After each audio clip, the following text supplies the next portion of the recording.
Esta es la sesión número 6 de Referentes, donde los profesores de Taller Central de la Escuela de Arte de la Universidad Diego Portales presentan aquellas obras, personas, hitos o cosas que los han influido en su práctica artística. Hoy con ustedes, Cristian Silva Avaria. Bueno, gracias a les participantes que están acá en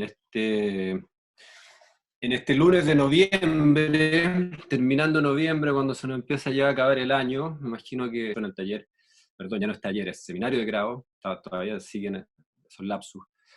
Estamos también con entrega hoy día solemne, creo que están todas los distintos cursos, ¿no es cierto?, por calendario ya cerrando, entonces obviamente que, bueno, es una fecha un poco compleja para tal vez alargarme todo lo que me hubiera gustado alargarme, porque cuando uno habla de referentes, y es una cuestión como yo creo que es súper importante discutirla un poco, ¿no? Establecer un poco un diálogo. Yo creo que, bueno, acá los estudiantes de ustedes son de segundo año, y es un asunto tal vez muy fuerte cuando un estudiante llega a primer año a una escuela de arte y se le empieza como casi que a exigir que tenga referentes, ¿no? Se vuelve muchas veces en una exigencia, él te pregunta, bueno, ¿cuáles son tus referentes? Y si alguna estudiante no tuviese referente, cae como una especie como de vacío, ¿no es cierto?, de angustia, de decir, no, pero no tengo referente y tengo que inventarme los referentes. Bueno, la verdad es que el asunto de esas referencias, ¿no es cierto?, esos referentes se van construyendo, yo creo, de una manera bastante pausada por distintos intereses que uno va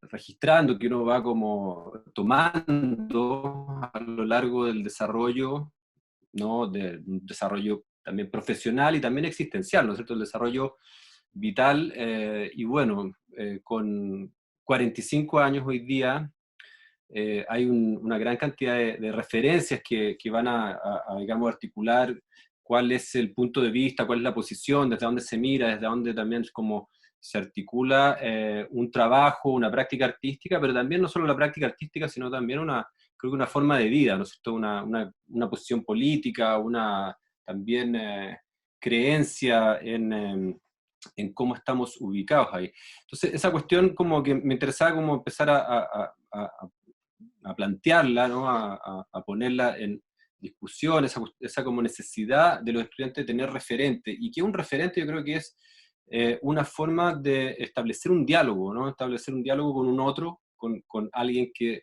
se vuelve significante, ¿no es cierto?, se vuelve relevante porque hay algo que captura tu interés, tu deseo.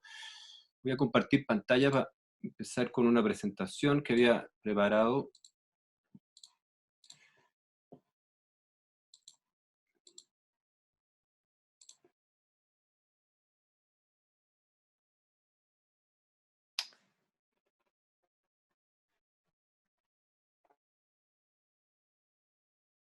Se ve bien, ¿cierto? Sí, se ve súper bien. Sí, se ve Se ve la portada roja, digamos. sí, sí, sí, roja, ¿no? Yo era naranja. Naranjo. ¿No? Sí. Eh, Bien, entonces esa cuestión cuando decíamos el asunto de la referencia, de dónde vienen esos referentes, tiene que ver obviamente con un proceso pausado de diálogo, ¿no? De intereses que se van tomando con distintos autores que yo creo que es súper importante también para el campo de las prácticas artísticas contemporáneas o las artes visuales, también expandir esa noción como de referencia, ¿no es cierto? Nos interesa que los referentes no solo sean artistas visuales que operan dentro del mundo de las artes visuales, sino que se puedan ir cruzando también algunos aspectos como desplazados hacia tal vez la literatura, la filosofía, el cine, ¿no? Ya veíamos en la presentación pasada de Claudia, cuando Claudia estuvo en nuestro taller, que hablaba también, ¿no?, de esa importancia del cine en el caso de su trabajo, ¿no?, de su desarrollo. En ese sentido, bueno, mi proveniencia, eso tiene que ver con los referentes también, cómo se van articulando desde una cierta proveniencia. Mi proveniencia es un poco mezclada en los primeros años yo establezco una relación cruzada entre pintura, entre música y filosofía. Eh, Parto de alguna manera más vinculado a la música, estudiando música eh, en la escuela moderna y con algunos otros profesores específicos. Luego ingreso a la Escuela de Arte de la Universidad de Chile, donde la opción todavía en esos años era como por tomar ciertas especialidades, ¿no? Tomar una relación directamente con una especialidad, y en ese minuto mi opción es por entrar a la especialidad de pintura, ¿no? ¿Qué es lo que significaba estudiar en esos años? Eh, Mitad de los 90, ¿no? En la Universidad de Chile, en el campus Juan Gómez Milla, Las Encinas, lo que era ese escenario respecto de la pintura, ¿no es cierto? Y cómo se estudiaba la pintura en una escuela que provenía también, evidentemente, de la Escuela de Bellas Artes, ¿no? Que había sido la antigua Escuela de Bellas Artes, se había transformado después en el Departamento de Artes Plásticas. En esa época todavía era Artes Plásticas, imagínense, hoy día ya es Departamento de Artes Visuales, ¿no? En la Facultad de Arte de la Universidad de Chile. Había una cierta peso, digamos, ahí, una cierta tradición, una cierta relación con profesores que eran muy importantes como dentro de esa línea, ¿no? De lo que significaba también la escuela o la academia de pintura. Y bueno, me parecía importante como partir con esta imagen de Caravaggio, con el Narciso de Caravaggio también, porque de alguna manera nos habla de esa relación que establecemos con los referentes cuando vemos como una necesidad de referencia, y hay también un cierto aspecto como psicológico, ¿no? De esa construcción ahí del espejo, del autorreflejo, de cómo uno se observa en el otro o ve ahí, proyecta su propio deseo, ¿no es cierto?, de ser quien tal vez está observando.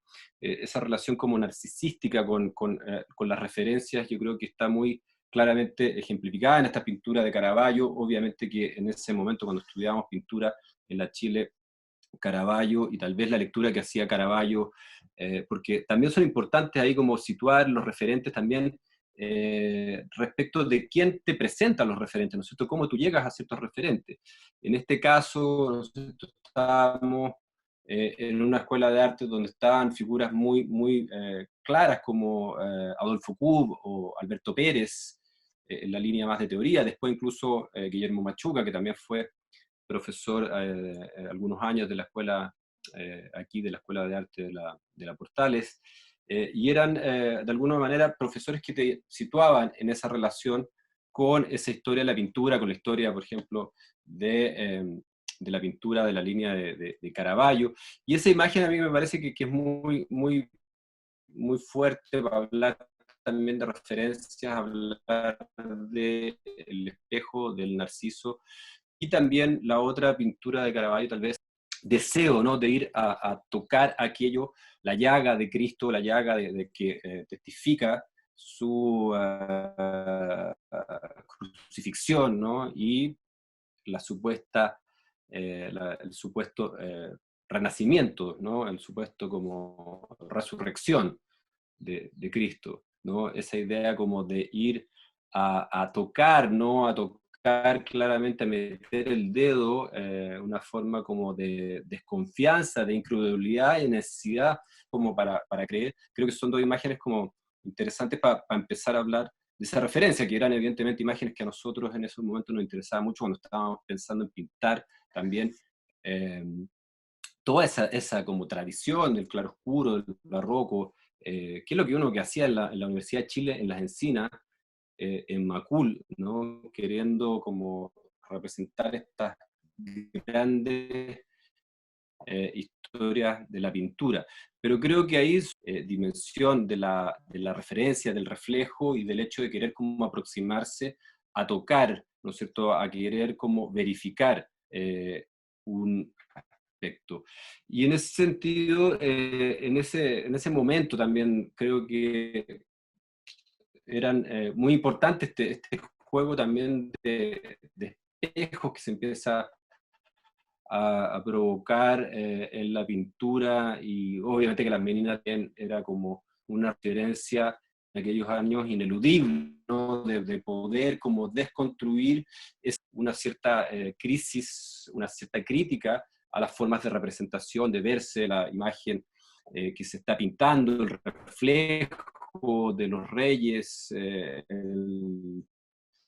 o la pintura allá al fondo, la salida de este otro personaje, toda la escena, ¿no es cierto? Creo que esa cuestión en ese momento era tremendamente relevante, y claro, las lecturas que podía existir de las meninas desde Cubo, desde Alberto Pérez, o desde el mismo Machuca, ¿no es cierto? Eran, creo que, referencias en ese momento muy importantes, ¿no? Muy radicales. Igual que también plantearse el estudio del artista, el estudio del pintor, de Courbet, ¿no? También eran como imágenes que quedaban dando vuelta, que nos hacían situarnos en una posición como de una tradición de pintura, pero una dimensión también crítica de querer establecer un nivel reflexivo sobre esa tradición.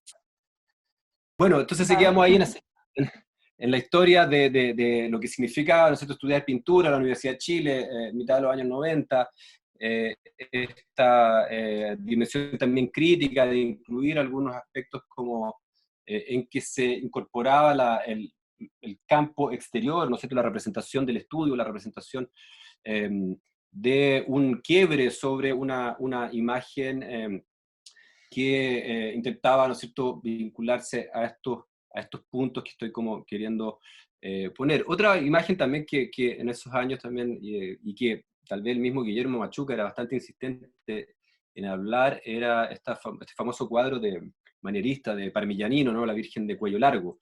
Esta idea también de poder empezar a desconstruir ese espacio de representación, de formar ciertos lugares, escalar, ¿no?, las dimensiones, jugar con esas perspectivas, establecer como un grado como de flexibilidad y de expansión, tal vez de lo que se entendía como una forma de representación más clásica dentro de esa escuela de pintura, ¿no?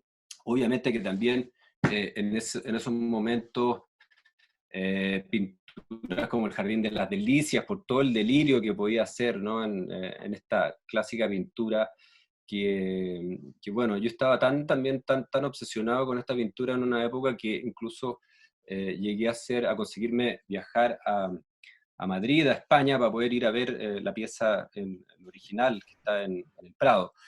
Eh, Como muy impresionante también ver por toda esa como complejidad, ¿no es cierto?, de una escena que está como cargada de referencias también alegóricas o mitológicas, bíblicas, etcétera, ¿no? Y esa cuestión yo creo que funcionaba en ese momento, como en el estudio de la pintura, como una forma de expandir, ¿no? Como de abrir un poco los límites, esas como nociones tal vez un poco rígidas que podrían sentirse también en una escuela eh, de arte que estaba vinculada a la tradición de las bellas artes, un poco ¿no?, descalzada de lo que eran las escuelas de pintura, ¿no?, de una tradición también enfocada en una historia del arte europea, ¿no? Uno en ese momento estaba como queriendo como establecer puntos de interés y evidentemente que estos trabajos también, o las pinturas de Goya, que suponían también una posibilidad como de llegar a una dimensión tal vez más desgarradora, como esta clásica pintura de Cronos devorando a sus hijos, había como una especie como de tensión tal vez en ese momento, en un ejercicio pictórico que decía que en la Universidad de Chile había que estudiar pintura primero para poder luego salirse de la pintura, pero que la matriz, ¿no es cierto?, venía de la pintura, que era una especie como de lengua materna, y que estaba vinculada efectivamente al taller de Gonzalo Díaz, ¿no?, donde yo también participaba en el taller de Gonzalo Díaz, que seguía como manteniendo esa tradición. ¿no? Las mismas también lecturas que hacía importante también insistir en esa con que han sido los que como que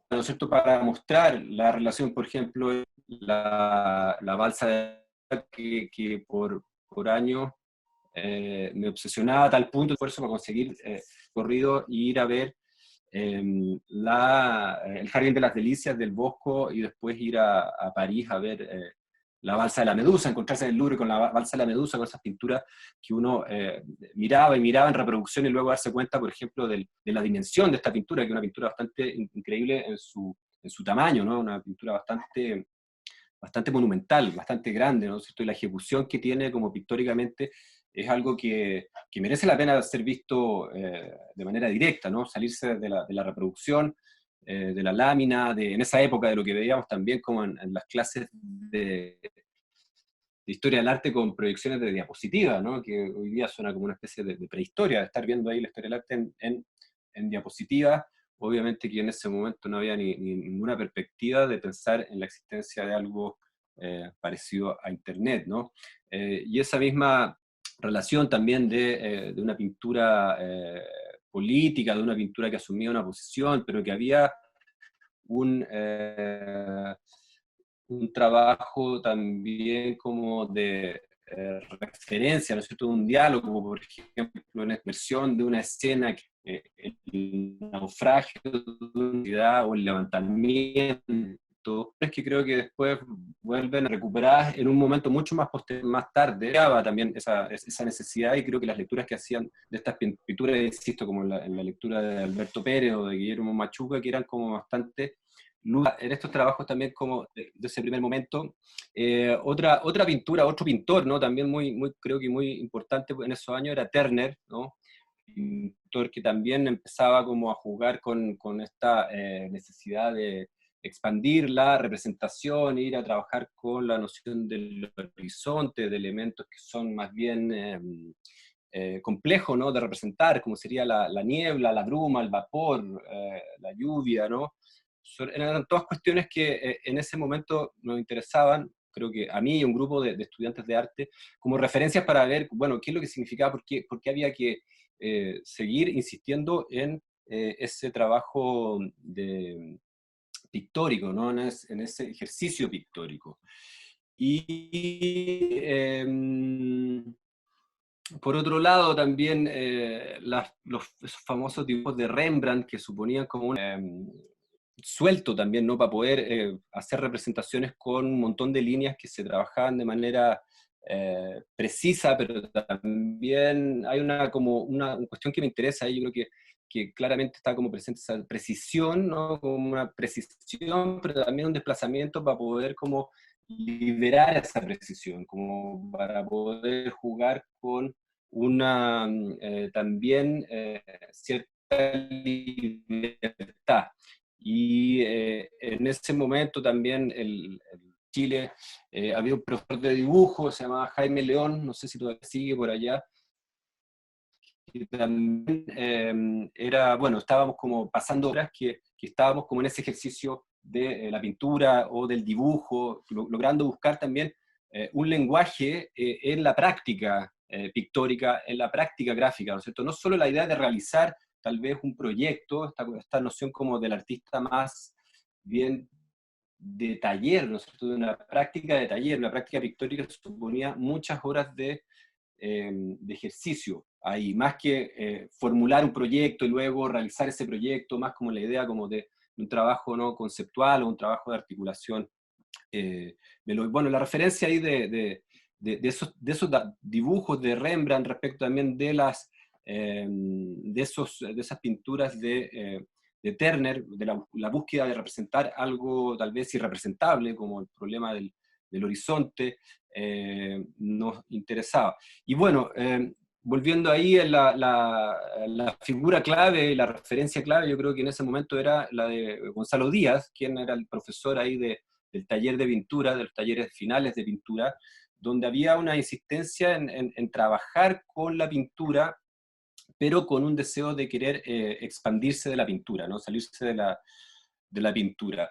Este famoso trabajo, Pintura por encargo, me imagino que ya los y les estudiantes lo habrán visto, ¿cierto? Que marca tal vez un hito también en el trabajo del propio como pintor, que se representa, que sale de la forma tradicional de la pintura que había él ejecutado, y que se desplaza también a un campo más abierto, incluyendo la idea como del cartel de donde encarga esa pintura, él mismo como se alcanzan a ver ahí con un perro que tiene ahí una especie de perro.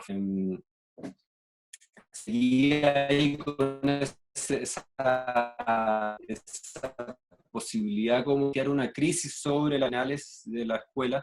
Fue bastante importante para mí, como una gran referencia también, porque logré después establecer un vínculo con él bastante cercano y trabajar de alguna manera con él en algunos montajes, por ejemplo, este famoso montaje Unidos en la Gloria y la Muerte en el Museo de Bellas Artes, en la Sala Mata, donde generaba una cuestión atmosférica, ¿no? Una cuestión como muy inmersiva, donde había también una parte conceptual muy clara, ¿no es cierto?, donde se incorporaba un neón, que no se alcanza a leer ahí, bueno, pero había una referencia al Código Civil chileno, a los elementos como de contención, las alzaprimas que soportaban la institucionalidad, y toda una cuestión, bueno, que fue como realmente bien importante tener esa experiencia de primera mano, de estar ahí con Gonzalo Díaz trabajando en el montaje, en el desmontaje de esta obra, también respecto como de esas cuestiones que se planteaban ahí en ese momento, ¿no? Bueno, después de esa experiencia, como también un poco buscando esa pintura expansiva, esa pintura como inmersiva, fue bastante importante llegar a la pintura de Rothko. Ahora, obviamente que ver Rothko y entender lo que quería hacer Rothko, una pintura un poco, una pintura que necesita, ¿no? Una experiencia directa, estar frente a ese campo de color, a ese formato, a poder estar como en un plano tal vez contemplativo, era también una cuestión como compleja de poder imaginársela viendo las pinturas de Rothko en libros o en proyecciones de diapositiva, ¿no? Porque son pinturas que suponen también una experiencia. Pero de todas maneras, creo que había un paso ahí en esta idea como de expandir la pintura, de salirse del cuadro, de salirse del marco, de generar una atmósfera, y en el paso como de ese taller de Díaz a las pinturas de Rothko, que para mí fueron bastante como importantes, también bastante como referenciales. Acá hay unas imágenes tal vez con más contexto, ¿no? De entender esa escala, esa dimensión, ¿no? Todo, que después también parte importante de un momento de mi trabajo, o buscar gracias a esta experiencia, pero en situaciones callejeras más bien encontradas, ¿no? Bueno, tengo como ¿cuántas tengo? 100 diapositivas. No quiero alargarme mucho porque sé que tenemos entregas y trabajo. Pero bueno, siguiendo acá con la lógica del trabajo de Rothko, de esta cuestión como expansiva, de una pintura que se ampliaba, también llegué a otra referencia que para mí fue importante, un pintor francés, se llama Nicolas de Staël, un pintor que tal vez llegaba como una dimensión muy matérica de esos planos de colores que se encontraban, y esa cuestión como vamos como a entrar definitivamente al fuera de la pintura, y por otro lado entrar, ¿no es cierto?, entrar hacia el interior de la dimensión como más matérica de esa pintura, y en ese caso la pintura de Nicolas de Staël también era muy relevante en ese momento, una gran referencia.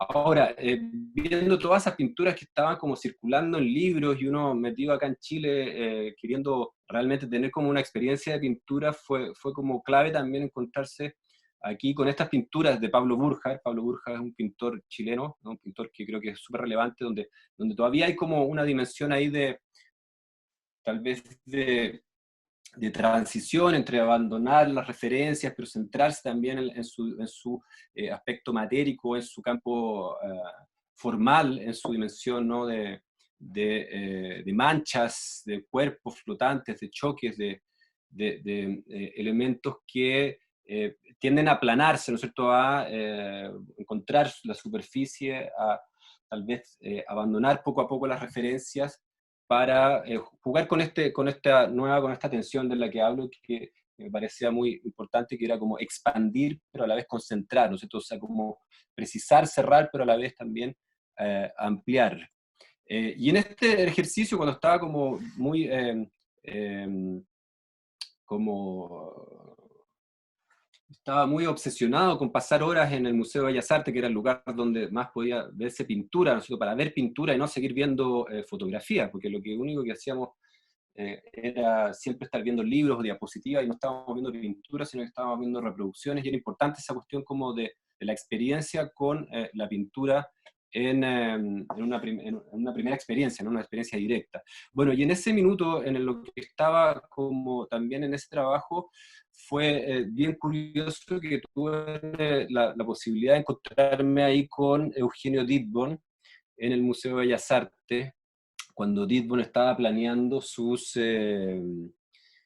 una gran exposición que demoró bastante tiempo hacer en el Museo de Bellas Artes. Hubo como algunos intentos fallidos, y yo pasaba ahí bastantes horas en el museo viendo pintura, y veía que Dittborn aparecía y volvía, y empecé a hablar con Dittborn, empecé a establecer una relación con Eugenio ahí, que también se volvió como muy, muy importante y muy referencial, ¿no? Cómo era la aproximación que tenía Dittborn a trabajar también desde la pintura, pero expandirse, llevar la pintura hacia esta dimensión de la aeropostalidad y esta recolección de imágenes que provenían de diversos mundos, que comparecían también en este como soporte en el que se hilvanaban, se establecían relaciones.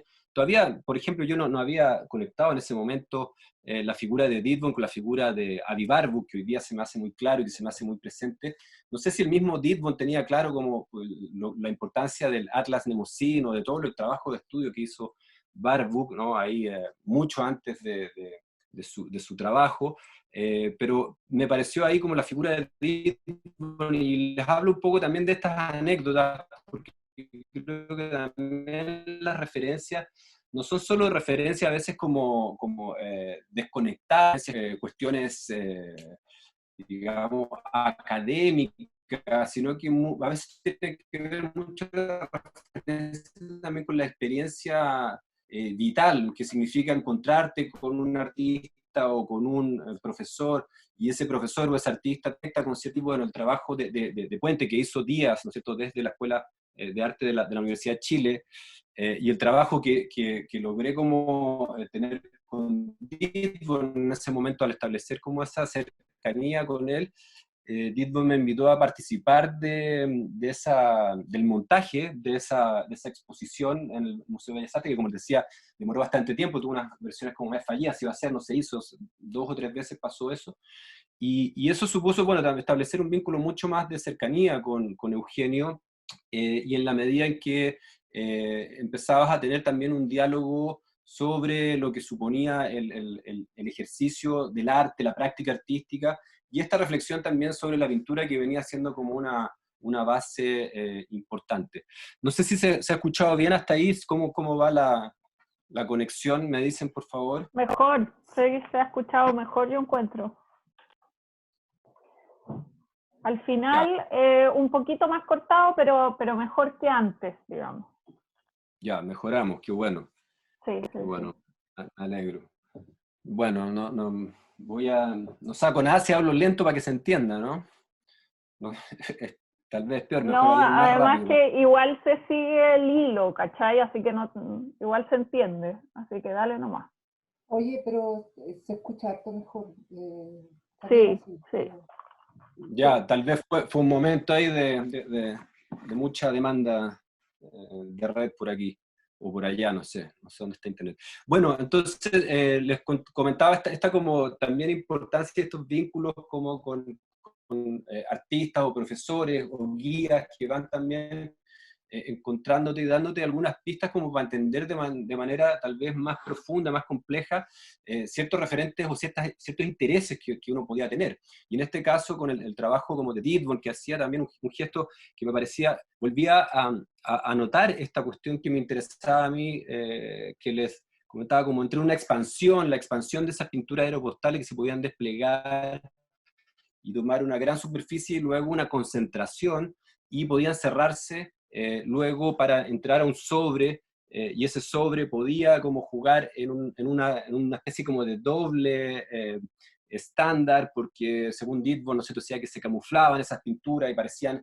ahora más bien cartas, dejaban de ser pintura para hacer carta y poder así desplazarse por toda la red de correos de la red internacional de correos aéreos, pudiendo alcanzar cualquier punto. Y esa poética me parecía súper importante, súper potente, como entender ese gesto, ¿no es cierto?, entre una precisión, entre un gesto como de concentración y de expansión, de desplazamiento, tanto como a nivel formal como conceptual, ¿no? Y en ese caso también lo que Didbon marcó en todos esos tiempos en que trabajé con él en el montaje de la exposición, y después mantuvimos también una relación cercana de incluso de amistad, llegó a ayudarme con algunos textos de exposiciones, que tenían que ver ahí también después mucho de nuevo con la figura como expansiva, ese gesto como expansivo de la pintura que se marcaba en el trabajo de la pintura de acción de Pollock, que obviamente que es algo también que le interesaba y obsesionaba a Didbon en ciertos aspectos, como tensionar ese dripping, ¿no es cierto?, esa mancha, ese goteo, con otras imágenes, pero establecer también un interés por ese momento en el que Pollock también cambia la relación del formato, en que ese formato ya no es más tal vez un formato en el que se trabaja verticalmente con una cierta jerarquía entre el arriba, el abajo, la derecha, sino que esta noción de poder trabajar horizontalmente, recorrer el formato y también entrar tal vez a conectar con un aspecto ritual, ¿no es cierto?, esta cuestión ritual de nativos americanos, como, ¿no?, navajos, pueblos, que también después voy a conectar eso con los intereses que tenía el mismo Avi Barbu por los rituales que se desarrollaban ahí por los nativos indígenas Puebla, ¿no? Sobre todo la idea del ritual de la serpiente, hasta ese momento estas referencias que venían clásica más tradicional, críticos y expansivos en uno y otro caso, creo que con el trabajo de Pollock y de Didbon con Pollock se me hicieron muy claro, muy importante de conectar esa cuestión con esos aspectos.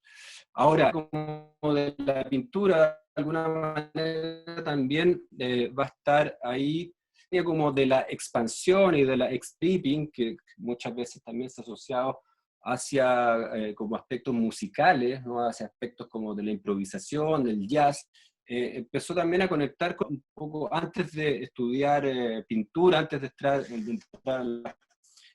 donde me interesaba mucho la figura de un bajista que se llama Jaco Pastorius, no sé si les suena, que tenía un tipo bastante particular, tal vez muy explicativo, que de alguna manera se dice como que cambió la forma un poco de calidad del trabajo también en el jazz, o en el jazz rock, o en el jazz como más bien como activo, sobre todo con esta idea de trabajar con un bajo eléctrico al que le había sacado los frets. Bajo fretless significa que le sacó los frets. Los frets son esas líneas de metal que suponen que hace que en el mástil, ¿no es cierto?, las notas puedan ser exactas, sino que hay aquí una posibilidad de que las notas sean bien variables, no hay la otra, que hace, ¿no es cierto?, que un juego que necesita de ser muy preciso para poder llegar a una afinación, pero que también te permite como expandir esta misma relación que les decía, como entre la precisión, la contracción, ¿no es cierto?, la concentración y la disolución de los bordes, o la expansión, y esa figura, para que se entienda un poco esta...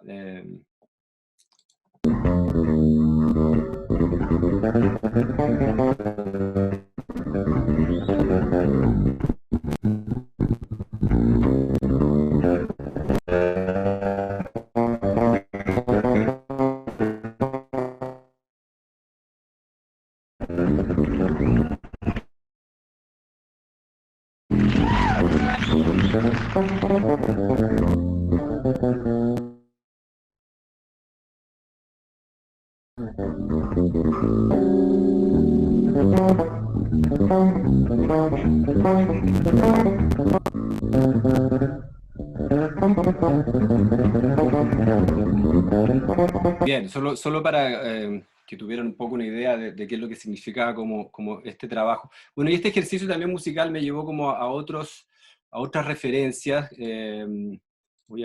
¿Se pudo escuchar algo ahí de lo de, Sí, sí, se ¿sí? escuchó bien. Se veía Ya, mal, pero se escuchaba bien.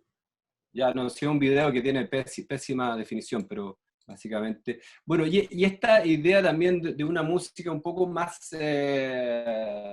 variable, ¿no? Que pueda como desplazarse sobre esa como escala rígida que podemos entender nosotros desde una tradición musical occidental, ¿no es cierto? También me llevó, que están muy fuertemente arraigadas en la música de la India, y aquí quería mostrarles, bueno, a un gran músico, Ravi Shankar, ¿no? Que me imagino que lo habrán conocido también, sobre todo por su íntima relación que mantuvo con los Beatles, sobre todo con George Harrison, ¿no? Que venía también...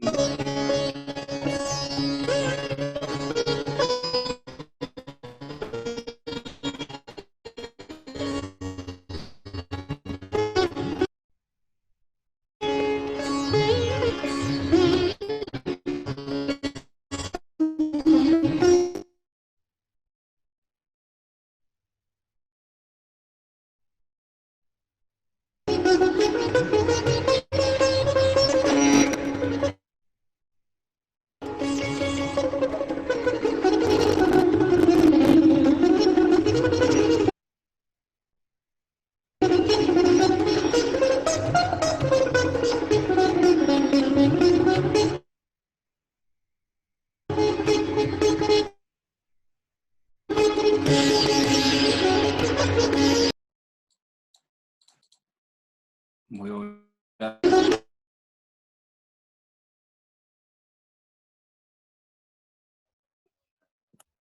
Ahí estamos de vuelta.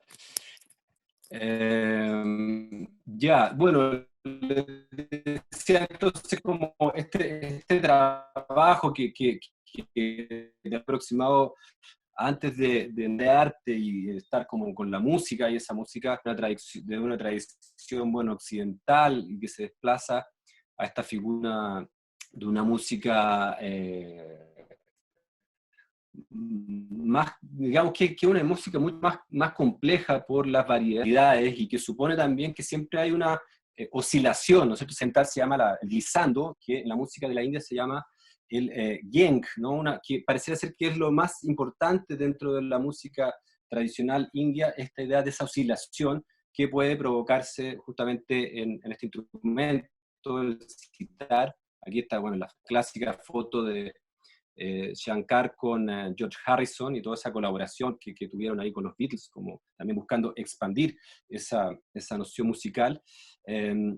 También claramente en la figura como del bansuri, de la música tradicional india, que se toca con el bansuri, la figura acá de este gran flautista Hariprasad Chaudhurya, donde supone, ¿no es cierto?, este gesto como de poder desplazar, expandir, concentrar, afinar la nota, pero jugar también con esa oscilación, para mí fueron cosas como que hicieron una referencia, nosotros, para salir de la línea completamente vinculada al arte, vinculada a la tradición de la enseñanza de la pintura, la Universidad de Chile, y era la posibilidad como de establecer cruces entre intereses que estaban vinculados en la visualidad, también ahora hacia el campo como de la música, ¿no? De lo musical y de una música que me interesaba más bien como expansiva. Bueno, y en ese sentido también creo que es súper importante para mí volver también rescatando la figura aquí de Nicanor Parra, con el que también fue muy clave haber tenido la posibilidad de participar y de asistir a sus clases. Nicanor Parra en esos años, estoy hablando de mitad de los 90, más ya tal vez hacia finales, daba unos cursos en la escuela de ingeniería de la Universidad de Chile, allá en Bochef, ¿no? Ahí cerca, bueno, está cerca de nuestra facultad. Yo estaba allá en Las Encinas, en Macul, y tenía un amigo que estudiaba ingeniería y me decía que estaban estos cursos de Parra y que realmente eran cursos en los que se podía hablar un poco de todo. Era un curso completamente expansivo para, como trabajando esa idea como de una expansión del estudio de la ingeniería, ¿no? Y pensar ese trabajo como entre la física y la poesía y el desplazamiento. Yo creo que eran cuestiones también para mí importantes en esa referencia que teníamos. Bueno, yo me pasé 2 años yendo, me acuerdo todavía que eran todos los miércoles en la mañana que Parra daba estas clases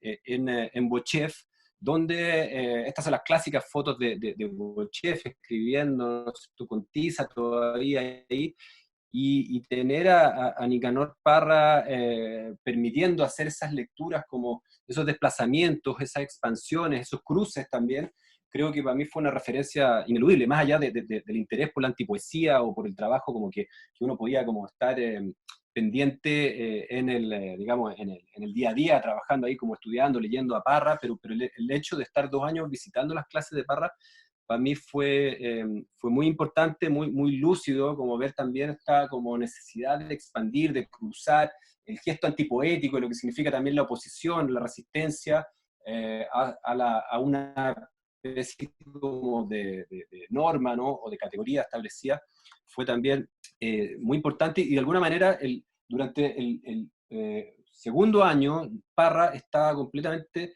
obsesionado con Nietzsche, y fue una lectura muy también importante de poder leer a Nietzsche desde la lectura que hacía Parra en esa época, ¿no? El trabajo como con Nietzsche y la lectura de la antipoesía, el origen de la tragedia, más allá de bien y mal, de Ecce Homo, etcétera, eran lecturas como realmente alucinantes, y ahí empezó a conectarse una cuestión también con una dimensión tal vez más filosófica. Parra era súper insistente en que no se podía leer a Nietzsche en cualquier traducción, solo se podían leer las traducciones de Nietzsche de Andrés Sánchez Pascal. Cualquier otra traducción de Nietzsche era realmente una especie de ofensa radical que tergiversaba cualquier infinitud la propuesta del pensamiento de Nietzsche. Y esa, bueno, fue una conexión también ahí con ese vínculo, esa expansión y ese cruce, en que a mí me interesaba. En ese momento yo decía, bueno, ¿cómo puedo juntar el interés por la pintura? Bien, entonces yo le decía la importancia de la figura de Nietzsche, creo que también fue una gran referencia importantísima, y no un Nietzsche también aislado, sino que un Nietzsche vinculado como con la lectura que hacía Nicanor Parra de Nietzsche. También pasando de Nietzsche, yo creo que el vínculo fue volver tal vez a la escuela de arte y encontrarme con Pablo Oyarzún y las lecturas que hacía Pablo Oyarzún, ¿no? Un gran filósofo chileno respecto de Walter Benjamin. Y esa lectura que hizo Oyarzún, luego también con la Elizabeth Collingwood Selby, que era su ayudante, que fue también súper importante en un par de semestres de estudio profundo de Benjamin en la escuela de la Chile de arte, ¿no? En la línea de teoría, estábamos como muy centrados en Benjamin. Me hizo también como, me abrió el deseo de ir a buscar más referencias dentro del campo de la filosofía, y tanto así que fue que me decidí por seguir luego, terminar arte en la Universidad de Chile, me fui a estudiar filosofía a la Universidad Católica, no porque no me gustaba mucho que fuera a la Universidad Católica, pero la gracia en el momento era que la Universidad Católica te permitía entrar a un ciclo terminal habiendo cursado una licenciatura, entonces no era que tenía que estudiar filosofía desde primer año, sino que entraba más bien como a un ciclo terminal, y el mismo Pablo Yarzún, que era profesor de la Universidad de Chile, también era profesor de filosofía en la Universidad Católica, y me interesaba seguir un poco la línea de Oyarzún, y sobre todo la línea de Oyarzún, y bueno, fue bien impactante también encontrarse en esa escuela con Heidegger y con esta obra monumental, con Ser y Tiempo, y con la importancia de que Jorge Eduardo Rivera era profesor en la Escuela de Filosofía de la Católica, y era el segundo traductor al español de la obra de Heidegger, de Ser y Tiempo, ¿no? Primero había una traducción más antigua de un mexicano, Gauss, de Ser y Tiempo, y Rivera había emprendido esa gran tarea de traducir una obra monumental como puede ser esta, y él daba un seminario que duraba como, era un seminario que duraba, yo creo que como 4 años duraba el seminario, porque la idea era leer todo Ser y Tiempo. Imagínense lo que podría haber sido ser, leer Ser y Tiempo con el traductor de Ser y Tiempo, y significaba también una cuestión muy específica de ir a hacer, entrar, ¿no es cierto?, en esas sutilezas del lenguaje, de la filosofía y de la traducción, ¿no es cierto? Lo mismo que les decía antes, como la importancia que había instalado Parra respecto de la traducción de Nietzsche, o aquí encontrarse con el traductor, creo que había una importancia ahí radical de ir como a esa fuente, ¿no es cierto? Como, bueno, cómo acceder a Heidegger si no es como con su traductor, y tener un seminario en el que a veces en una clase se podía leer una página, ¿no es cierto? Era bastante alucinante estar 2 horas en un curso en que se leía una página, no más que una página. Y eso, bueno, se conectaba también con esa historia, como les decía, de Pablo Oyarzún, la lectura de Benjamin, o el trabajo que estaba haciendo también en esa época Oyarzún, con otras lecturas sobre el encuentro entre filosofía y poesía, la dualidad entre Hegel y Hölderlin, que eran los intereses de Oyarzún en ese tiempo. Y bueno, fueron cuestiones yo creo que importantes, ahí como para también dar una referencia y una dimensión como del campo de la teoría, de la filosofía, en esa densidad, digamos, de estar trabajando sobre el ser, ¿no es cierto?, la ontología, el ser en tanto ser, ¿no? Y en esa referencia luego, después de un tiempo, creo que volvieron como bajándose tal vez de la densidad o la profundidad de Heidegger a referencias tal vez más como importantes para estudiar la dimensión de la imagen, la dimensión ahora de la imagen, que podía como plantearse más, digamos, como más complejamente, ¿no? Con distintos campos, no solo desde una tradición cerrada de la pintura, y en ese caso creo que la referencia de Regis Debray y este libro La vida y la muerte de la imagen fue también muy importante, a la vez que igual también estos trabajos como de Perec, que podían, en especie de espacio, que había una especie de como de reflexividad también por el propio formato, volviendo a la idea como de la reflexión sobre la pintura dentro de la escena de la pintura, o acá el libro de Perec que hablaba sobre la misma dimensión espacial de la propia página, ¿no? O también los trabajos, por supuesto, ¿no? de Barthes, el obvio obtuso, que eran cuestiones que tomaban una dimensión muy importante. Creo que como que todos estos autores han sido también como grandes referencias desde la teoría, desde la filosofía, que como les decía, como puede ir a una cuestión mucho más centrada en un momento, como sería estudiar Ser y Tiempo, o Nietzsche, respecto de ya esta bajada a lo obvio y lo obtuso, que también empezó como a conectarse más como con trabajos conceptuales, el trabajo de Joseph Kosuth, ¿no? Y estos trabajos como estas tautologías que realizaba, juntando la relación como del significado con su significante, la equivalencia, ¿no? Cuestiones como semióticas también me interesaban ahí, y fueron como relevantes, importantes también. ¿Cómo vamos hasta ahí? Eh, bueno, esa cuestión como respecto acá de la dureza, por ejemplo, de un lenguaje también conceptual, el trabajo de Kosu, que conectaba evidentemente también al trabajo de Gonzalo Díaz, que eran referencias que se empezaban a cruzar, ¿no es cierto? Y eso creo que también es muy importante ver a veces como referencias que pueden estar a veces como distantes, pero que en cierto momento uno empieza a ver que los intereses que van como marcando a lo largo del desarrollo de una práctica artística o de una vida también, ¿no? Van insistiéndose en ciertos aspectos, como algo, ciertos intereses que como que vuelven a aparecer, ¿no es cierto? Y esta cuestión entre lo que se volvía obvio, ¿no es cierto? Lo obvio de la frase y a la vez como su complejidad por el juego como de sentido, de tautología, ¿no? Que había en los trabajos de Kosuk, me interesaban bastante. Y en ese sentido también después podíamos ir a buscar, encontré la referencia a esta gran pintura de Cornelius Norbertus Gisbert, ¿no? El reverso de un cuadro, que es una pintura bastante antigua, ¿no? De 1670, y este deseo como de invertir de nuevo la representación y hacer un trabajo que simula el reverso, ¿no? Pintar la otra cara, una cuestión que después también me dio pie para hacer bastante tiempo trabajos vinculados a esta cuestión como de la otra cara, ¿no? Del anverso, de la otredad, de la alteridad, y también de esa alteridad a nivel como de un campo de lenguaje, de un campo formal, de un campo también de su nivel significante. Entonces en ese caso me parecieron que estos juegos como que fueron pasando desde esa como tradición de la pintura hacia una expansión, hacia la conexión con la música o con la filosofía, para volver luego a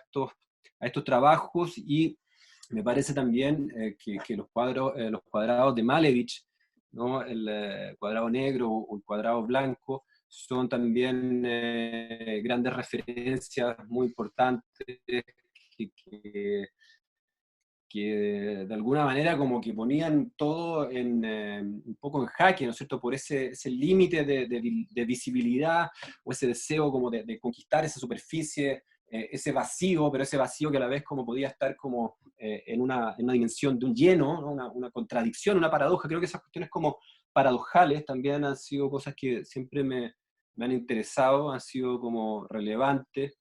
Entender esa dimensión como de la paradoja, y creo que una película también ahí que podría jugar ahí como para entender como esta conexión dentro del plano de la visibilidad, ¿no es cierto?, de la invisibilidad, podría ser esta película, ¿no?, de Wells, El hombre invisible, que a la vez también podía verse conectado aquí con estos trabajos como los ejercicios complejos que hacía por allá el 77 Walter de María, ¿no? Donde no había posibilidad de poder ver nada más que la pura superficie, la punta, ¿no es cierto?, el extremo de esa supuesta barra de bronce enterrada en la tierra, ¿no?, de 1 kilómetro, que estaba aquí expuesta también en el parque de Kassel, ¿no?, en el contexto de una de las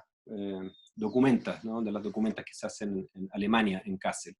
Entonces, esas cuestiones como, ¿no?, de visibilidad, invisibilidad, de paradojas, de existencialidad que estaban aquí, creo que fueron también cosas como que me interesaban, que también se conectaban con esos trabajos misteriosos de Duchamp, como este en particular, con Ruido Secreto, ¿no?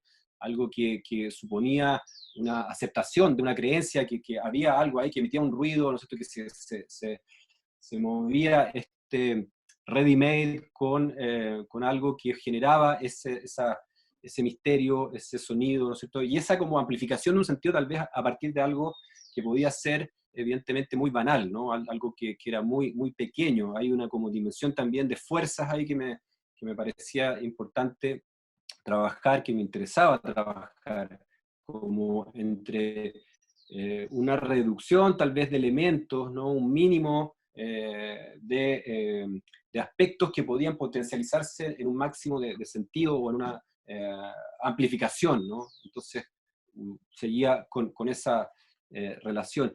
Y otras pinturas que me empezaron a interesar fueron las pinturas estas de Ilma af Klint, buscando ahí también ese encuentro con algo medio misterioso, medio místico, con un problema de lo que significaba también ella expresando ahí lo que significaba pintar estas imágenes a principios del siglo, que las mantuvo ocultas. También son pinturas que estuvieron ocultas por mucho tiempo, ¿no? Que después se encontraron, finalmente se empezaron a exponer por ahí, creo que por finales de los 80 fueron las primeras exposiciones, pero realmente estas pinturas se volvieron como más conocidas y más famosas cuando se expusieron en la Bienal de Venecia del 2013, que yo tuve la suerte de estar ahí. Bueno, Joaquín también estaba ahí, en la Bienal de 2013, ¿no es cierto?, que giraba todo también bajo esta figura importantísima del libro rojo de Jung, ¿no?, que también estaba ahí presente, y aparecieron nuevamente estas pinturas de Ilma af Klint, buscando como también una expansión de lo que sería como el saber, ¿no?,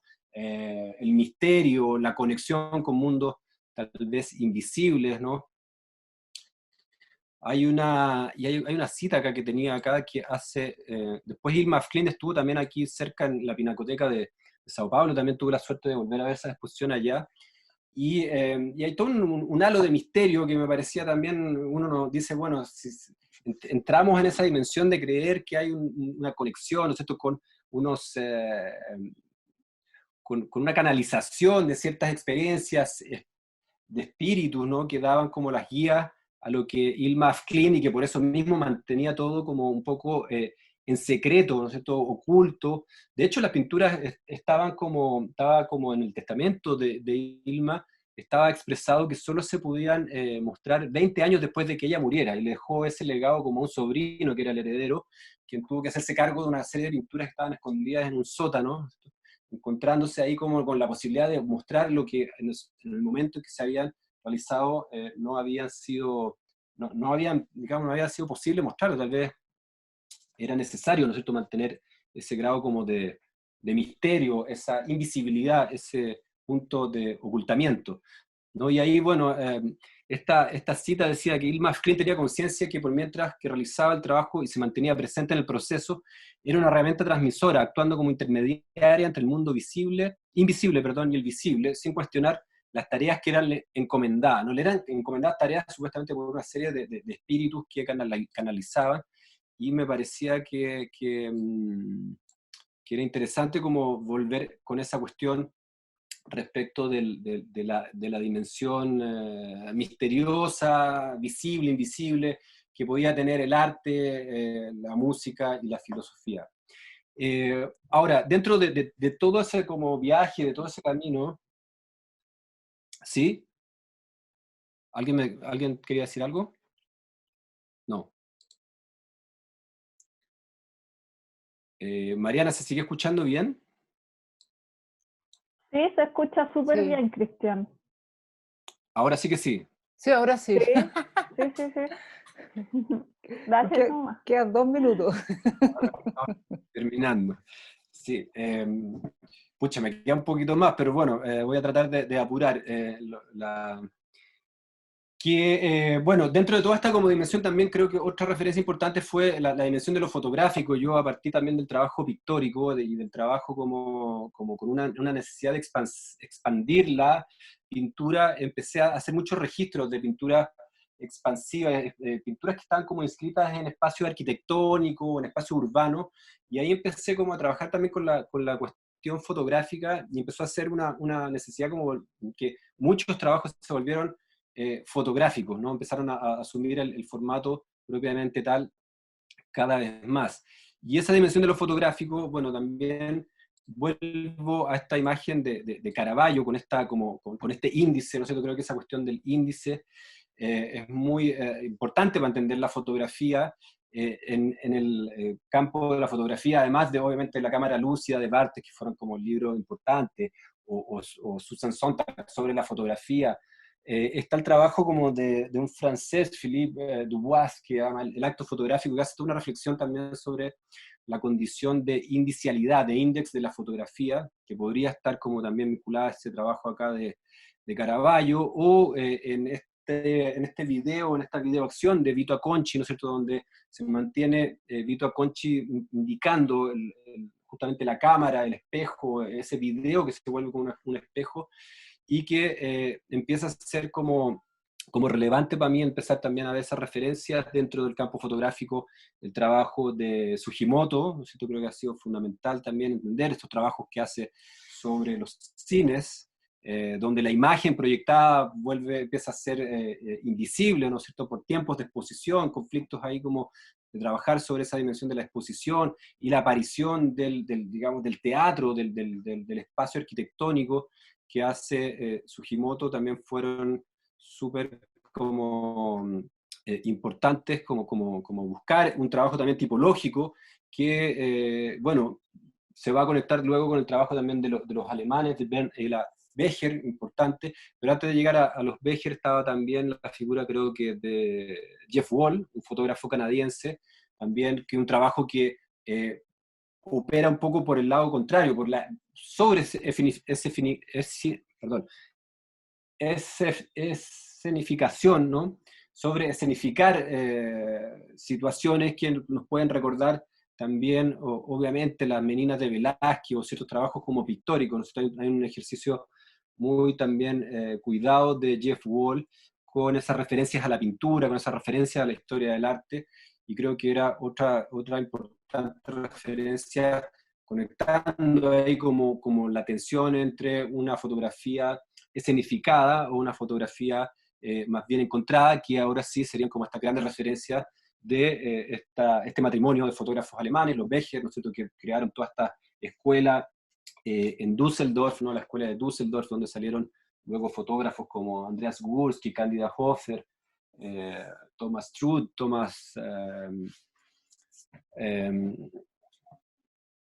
etcétera, ¿no? O sea, como esa cuestión como del trabajo cuidado tipológico, creo que fue también importante encontrarse y me interesaba tal vez más el trabajo de los Becher que lo de sus discípulos, que fueron estos estudiantes que se formaron en la escuela de Düsseldorf, y que marcaron también una forma como de operar, una especie como también de distancia respecto a lo fotografiado, y una intención de provocar un conjunto de imágenes, ¿no es cierto?, un estudio tipológico, un trabajo en la serie, ¿no es cierto?, una insistencia también en una estructura que se hace visible por la reiteración y por la relación entre diferencias y reiteraciones, ¿no? Y en esa línea también como que contando un poco esas anécdotas que han tenido que ver con los procesos de ir hacia los lugares, creo que esa cuestión, yo creo, para mí es súper importante como ver esas referencias que no solo son referencias aisladas, insisto en eso, sino que de pronto uno va, y para mí era como importante tal vez ir para Düsseldorf o para el área, ¿no es cierto?, del Rin, la provincia donde está esta famosa escuela de arte, esta Kunstakademie, donde enseñó Bernd Becher principalmente. Me parecía súper importante, bueno, y tuve la suerte también de toparme ahí con una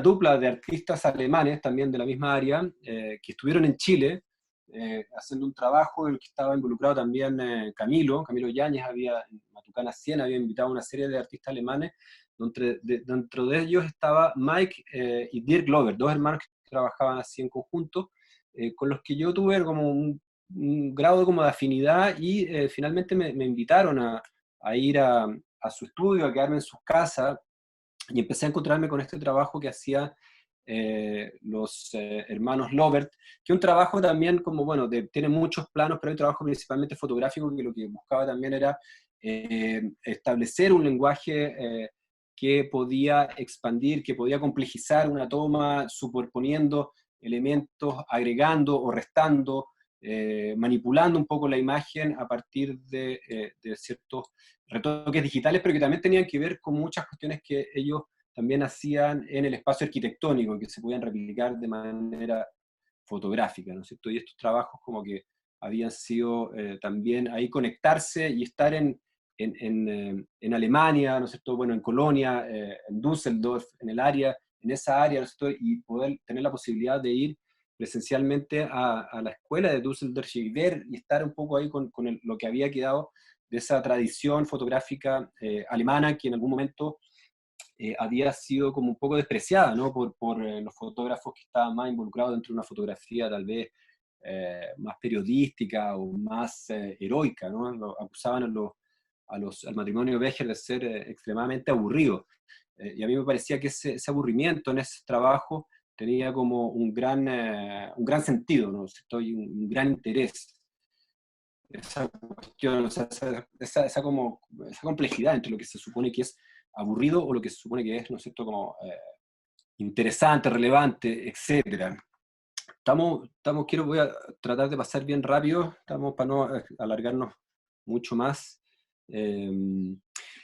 Llegando a un punto como que yo lo llamé aquí en esta presentación un poco abrir los ojos, que se suponía también como ver ahora las cosas desde otra perspectiva, que tuvo que ver también con la experiencia de cuando me fui a Brasil, ¿no? Y lo que significó estar en Brasil, conectado allá como con otro universo y como entendiendo realmente la dimensión del arte y la dimensión de la música o la dimensión de la filosofía desde un mundo que parecía muy cercano, ¿no? Un mundo que estaba al lado pero que era totalmente distinto, que nos descalzaba, donde se operaban otros códigos, otras relaciones.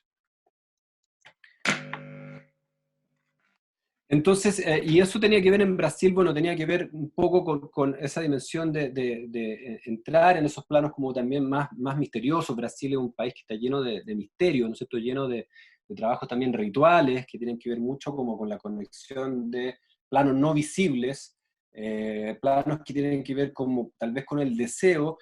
Esta imagen como de Jenny Holzer también creo que ha sido como importante, como por la conceptualización que pueda tener ahí. Pero lo ponía ahí como punto de introducción, tal vez para llegar a ver estas cuestiones que fueron para mí más importantes en Brasil, como el trabajo, entendiendo el trabajo, por ejemplo, de un fotógrafo, un cronofotógrafo francés, porque, bueno, en Brasil tuve Etienne Jules Marais, ¿no?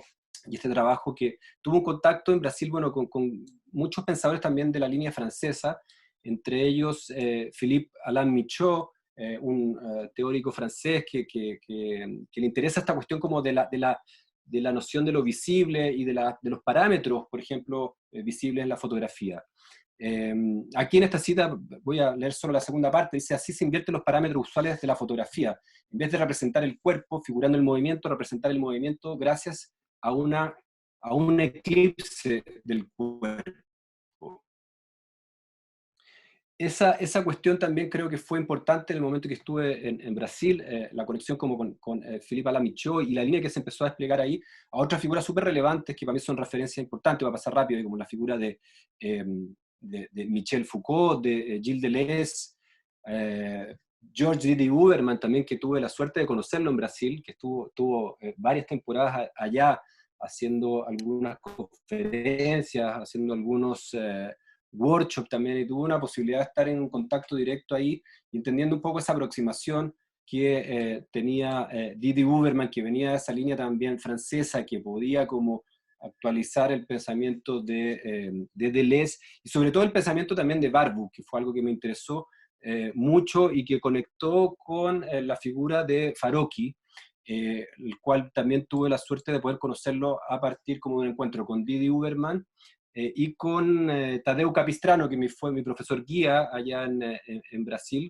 con el que invité al seminario de semiótica que estuvimos dando la semana pasada, y que se estableció ahí como un trabajo de colaboración muy fuerte y muy íntimo. La figura también, bueno, de Paul Beatriz Preciado también estaba dentro de esa misma línea como de pensadores, de un trabajo como muy cercano con Didi Uberman, etc. Bueno, y la figura de Farocchi que apareció ahí y que fue clave para mí también tener contacto directo. Yo obviamente conocía por ejemplo, este trabajo de Farocchi, El fuego inextinguible, un trabajo clásico, ¿no?, del 69, que lo tenía como una referencia, pero que también era un poco desconectada, ¿no es cierto?, cuando no estaba como conectada tal vez como con otra serie de piezas que eran importante. Había también tenido la suerte de ver, por ejemplo, un montaje súper complejo en la documenta de Kassel del 2012, que se llamaba Deep Game, de Farocki, donde hacía todo un trabajo complejo sobre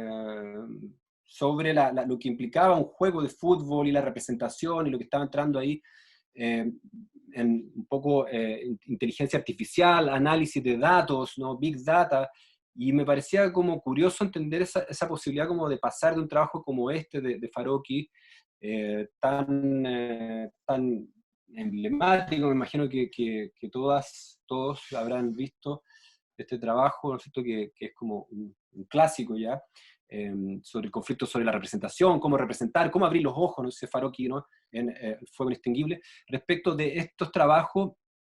Y este otro trabajo también que me lo había topado en la Bienal de Sao Paulo, creo que fue como del 2011, no me acuerdo, no, antes, 2000, no recuerdo bien, ¿no?, que se llama Serious Game, ¿no?, y hacía esta como también análisis, tal vez volviendo respecto a la representación de los juegos de animación por computador, el entrenamiento militar, la guerra de Irak, etcétera. Bueno, y esa cuestión que fue como clave, trabajo también de los workers living the factory, los trabajadores saliendo de la fábrica, como reactualizando el trabajo de los hermanos Lumière con esas primeras piezas del cine, ¿no?, esas primeras experiencias del cine. Fue también muy otro trabajo Farocki, videogramas de una revolución, ¿no?, volviendo un poco tal vez con esta imagen, los videogramas de una revolución que se conectaban con las pinturas de cómo le está guiando el pueblo, ¿no?, se conectaban. Y bueno, y esa posibilidad de cuando mientras estaba en Río, de poder haber trabajado directamente con Farocki, ya que Farocki aterrizó allá, desarrollando un proyecto que se llama Labor in a Single Shot, o sea, como un trabajo en una toma única, en la que, por intermediario de Tadeu Capistrano, mi profesor guía, y Didi Uberman, tuve la posibilidad de empezar a trabajar, a colaborar con este proyecto de Farocki, donde consistía, ¿no es cierto?, en hacer un gran atlas, también un gran atlas audiovisual de las condiciones del trabajo al inicio del siglo XXI, ¿no?, en el momento en que estábamos como pasando tal vez a un proceso de automatización de los trabajos, surgiendo toda esta lógica como la robotización, la inteligencia artificial, algoritmos, todo eso. Está un deseo ahí de Farocki, que fue a partir del 2011 que empezó. Yo lo conocí en 2012, y bueno, tuve la suerte de trabajar ahí en un montaje de este atlas. Aquí está la página. Como ya es medio tarde, no voy a mostrar las páginas porque no quiero alargarme más, tenemos como la entrega, pero pueden ahí revisar, es una página que todavía está disponible, donde está como todo este trabajo de colaboraciones, de empezar a buscar a nivel como global un registro de imágenes y movimientos sobre formas de trabajo, y discutiendo también la relación entre el trabajo o la ocupación o la actividad, ¿no es cierto?, todo lo que supone también una situación tal vez que está como ese límite de transformación hoy en día, que vemos que obviamente las condiciones de trabajo ya con la pandemia nos estamos dando cuenta, y probablemente lo que viene en los próximos años va a ser como cada vez más intenso, ¿no es cierto?, esta transformación radical en la forma de trabajo. Bueno, Farocki, desde el año 2012 hasta el 2014, que murió, imprevistamente murió el año 2014, estaba en la realización de este trabajo, en lo que yo, bueno, tuve esa suerte de trabajar con él, y también de ser invitado al estudio que tenía en Berlín. Estuve varias temporadas allá en Berlín, en su estudio, y estableciendo como esa necesidad como de entender esa referencia, insisto, ¿no?, como desde un punto de vista mucho más también personal, y viviendo esa idea. Yo pensaba, por ejemplo, que me iba a topar con un gran estudio de un artista, ¿no?, como Farocki. Decía, bueno, Farocki, un gran artista, iba a tener un estudio como lleno de gente trabajando, ¿no?, asistentes. Y luego, bueno, fue una sorpresa llegar ahí a Berlín, al estudio Farocki, que era su departamento, en el que trabajaba él con su mujer, y un asistente que trabajamos en otra ciudad lejos. Ahí tuve para mí fue un gran regalo como de conocer a este personaje más íntimamente, establecer un vínculo, y poder, bueno, como darle también como una dimensión más como humana, ¿no es cierto?, a todas estas como figuras referencia, esta importancia. Y bueno, claramente el trabajo de Farocki conectaba también con Baruk, con el Atlas Mnemosyne, que muy también pendiente en ese momento de actualizar y de redescubrir. George D. Uberman, o sea, había una conexión ahí como con rescatar esas figuras, y obviamente aquí volvía a conectar también con la figura de los aeroportales de Dearborn, de este trabajo como del encuentro, de situaciones, de imágenes que provienen de campos distintos y que se reúnen provisoriamente, ¿no? En el aeropostal de Dearborn siempre habla que se reúnen provisoriamente las imágenes hilvanadas, y era claramente también el interés de Barbour por como ir a poder establecer ciertas relaciones lectivas entre imágenes que provenían de distintas historias, de distintas tradiciones, y bueno, eso creo que también vuelve entonces a conectar con toda esa historia de la imagen, también que va a ser también muy fuertemente estudiada por Hans Belting, que es otra referencia para mí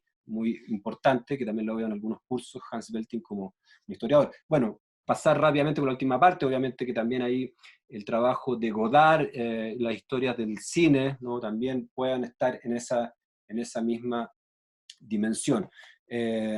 Para terminar, como un coda, algunas cosas como que también siguen siendo importantes. Vuelvo a la imagen de Caravaggio y de Vito Acconci, con esta forma como de indicar, y la importante imagen de el trabajo, ¿no?, de Sika Bertov y El hombre de la cámara, creo que también están como súper conectados y han sido piezas clave, o trabajos como Metrópolis de Fritz Lang, ¿no?, con esa idea también de un conflicto entre dos mundos, la figura entre dos mundos, la fuerza que se expresa en la pieza de Fritz Lang, y tal vez un interés que me quise en estos gestos también paradojales, ¿no? Gestos pequeños, gestos muy reducidos, que tienen sin embargo tienen una amplitud poética muy fuerte, muy profunda, como esta clásica performance, ¿no?, del hielo, a veces hacer algo no lleva a nada, o el trabajo ahí también que hace más recientemente en la ex base militar Paraíso, en Panamá, ¿no?, retocando las líneas segmentadas, como con toda esa como dimensión poética que puede tener un pequeño gesto y una amplitud de sentido. Perdón, eso, bueno, últimas imágenes solo como para complementar de otras referencias que creo que han sido importantes. El cine de Herzog en general, creo que Herzog ha sido siempre también algo que me ha interesado mucho, particularmente en Aguirre, La ira de Dios, han sido como también una importante metáfora, ¿no?, de toda esta como dimensión expansiva, utópica, colonialista, de dominación que vemos como en toda la fábula o en toda la ficción, ¿no es cierto?, de esa balsa que circula y que queda rodando, que no va a lugar ninguno, o que finalmente la otra balsa termina naufragando, con este delirio, ¿no?, del protagonista de Aguirre, encarnado por Klaus Kinski, con este idea de dominación y de gloria. No, bueno, solo quería terminar con esta escena de Stalker, de Tarkovsky, donde hay un diálogo que me parece interesante como para terminar ahí el diálogo, un clásico diálogo que se establece el profesor, que es como un científico,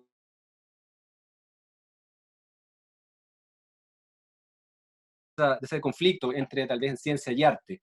Y le dice: oye, profesor, hablando de la inspiración comparada, imagina que entro en esa habitación y vuelvo a nuestra bendita ciudad como un genio. Un hombre escribe porque está atormentado, necesita constantemente probarse a sí mismo y a los otros que vale para algo. Y si estoy seguro de que soy un genio, ¿para qué escribir entonces? ¿Para qué diablos hacerlo? Bien, debo decir que existimos para algo. En cualquier caso, toda esa tecnología tuya, todos esos reactores en explosión, esas maquinarias y otras cosas inservibles, solo se diseñan con el objetivo de trabajar menos y de comer más. Son solo como muletas, miembros artificiales. Y la humanidad existe con el objetivo de crear obras de arte. A diferencia del resto de las actividades humanas, esta es altruista. Qué grandes ilusiones, imágenes de la verdad absoluta. ¿Me escuchas, profesor? El profesor responde, ¿de qué altruismo me hablas? La gente aún muere de hambre. ¿Te has caído de la luna? Bueno, eso era para terminar, gracias. Bravo. Gracias, Cristian.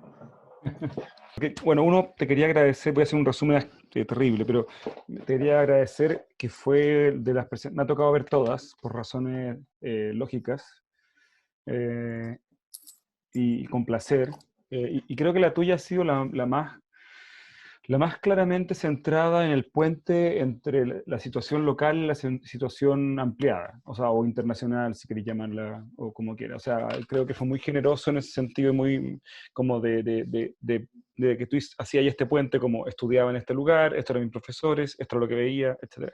Y en ese camino, bueno, y después tu estudio y tu interés por la filosofía.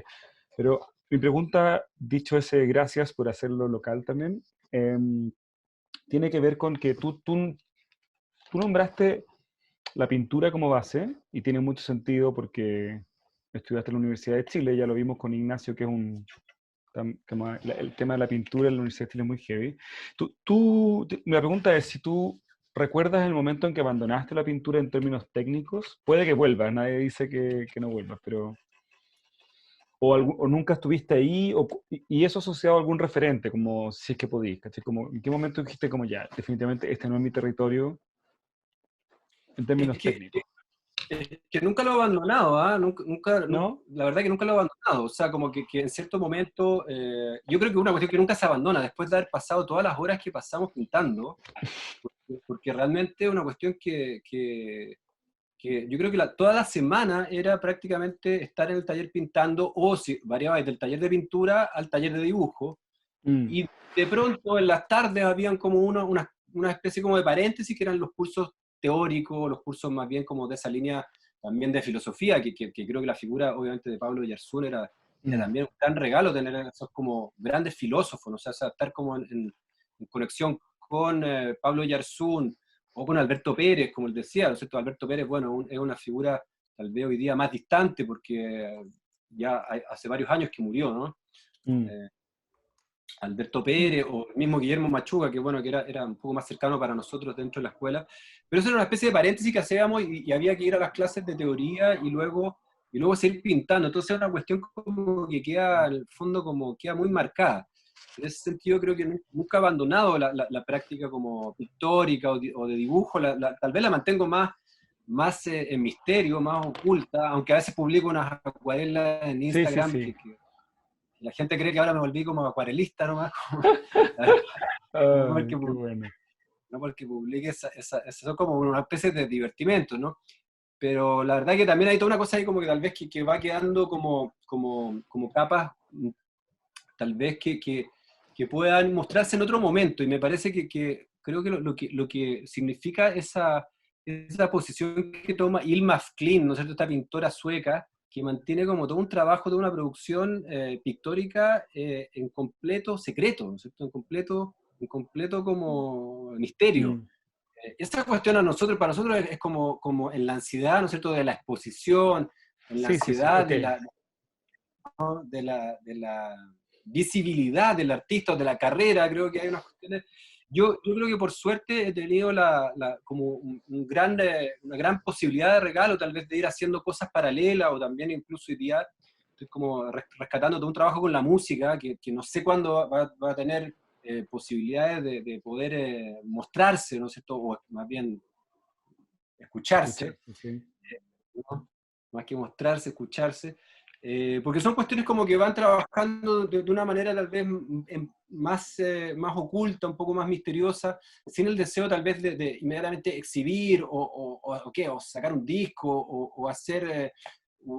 de hecho, un poco el formato como de exposición en galería, a mí, hace un rato también me cansó un poco, ¿no? Me Mm. agotó.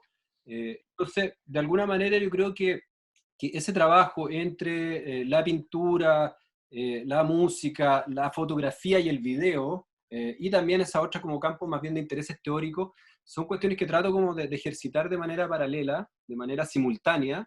Mm. Obviamente que al estar tal vez como abierto a distintas áreas, a distintos intereses, a distintas prácticas, puede ser que no vayas como tan velozmente como si pusieras como las fichas todas en una cosa y te dedicaras exclusivamente a, a hacer una cosa por toda la vida, pero me parece que una experiencia un poco aburrida hacer solo una cosa, y me parece que esta experiencia como del arte es justamente una forma y una posición, ¿no es cierto?, de tener una experiencia expansiva, ¿no es cierto?, la idea de como de expandir la experiencia. Si no se produce en el arte, digo, ¿a dónde se produce?